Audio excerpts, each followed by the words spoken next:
let me update you on the development of the cost action on tourism impacts and address some of your questions. I understand that sometimes it's easier to watch a video than to read my emails or formal documents. Again, the main goal is to foster transdisciplinary collaboration between different fields, countries and organizations to jointly develop a comprehensive framework for assessing and improving the impacts of tourism. I believe that running this project will allow us to maximize collaboration, knowledge creation, capacity building and policy influence. I've been receiving many questions about limited collaboration hours, especially from Western European countries. Again, cost does not fund research itself, but facilitates networking, collaboration and capacity building activities among researchers, innovators and organizations. So we do not calculate individual collaboration hours in the same way traditional research grants do. However, we are certainly planning to commit our time to participating in working groups, attending meetings and events, and contributing to deliverables. There will be 6 dedicated working groups: socioeconomic impacts of tourism, environmental impacts of tourism, well-being impacts of tourism, networking and stakeholder involvement, dissemination and capacity building, and policy suggestions. Each group develops its own meeting schedule, but they traditionally meet twice a year, hosted by one of the European countries. The planned activities for 2025-28 will include working group meetings, conferences, scientific missions, training schools, as well as capacity building, dissemination, and policy-making activities. I've put some information on the website, tourismimpacts.org, and on social media. The next group of questions I received is about the opportunity to invite additional colleagues from different countries and disciplines. And certainly the answer is yes. The idea is not to restrict participation in the network, but to extend it as widely as possible in cross-border and cross-discipline collaboration. The collaborators are individual researchers, not universities. And we are inviting colleagues from all 41 COST member countries, as well as from the US, Canada, Australia, Japan, China, and so on. And we'll certainly be happy to see your colleagues on board, regardless of their country and university affiliation, as long as they are interested in tourism impacts. The next group of questions is about the contribution of each collaborator.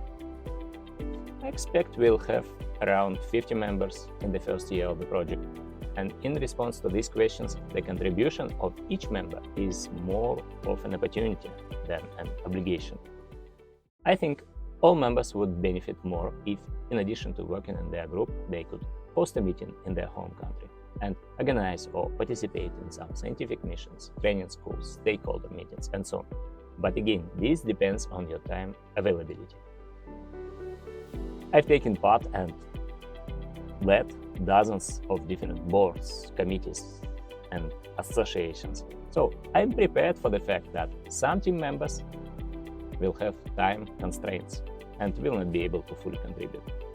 This is life, but anyway, if you are passionate about the topic of tourism impacts, it's better to join now, as it will be much more bureaucratic to join the cost action next year.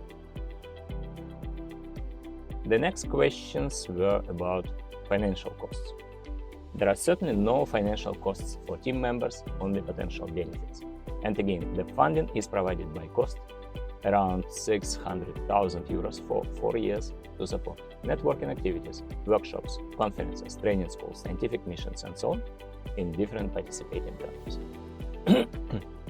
About the next steps, please contact me if you have any questions by email or on the website. I try to respond to all correspondence within a couple of days.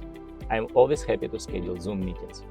After that, I'll send you an official invitation from the eCost portal.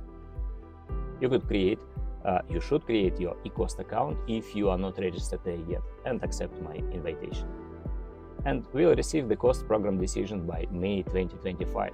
And afterward, we'll conduct a kick-off meeting, establish the management committee, and start working in one or several working groups. And finally, about the working groups. We intentionally organized working groups both by impact domains, like socioeconomic impacts of tourism, environmental impacts of tourism, well-being impacts of tourism, and by functions: networking and stakeholder involvement, dissemination and capacity building, policy suggestions, and so on.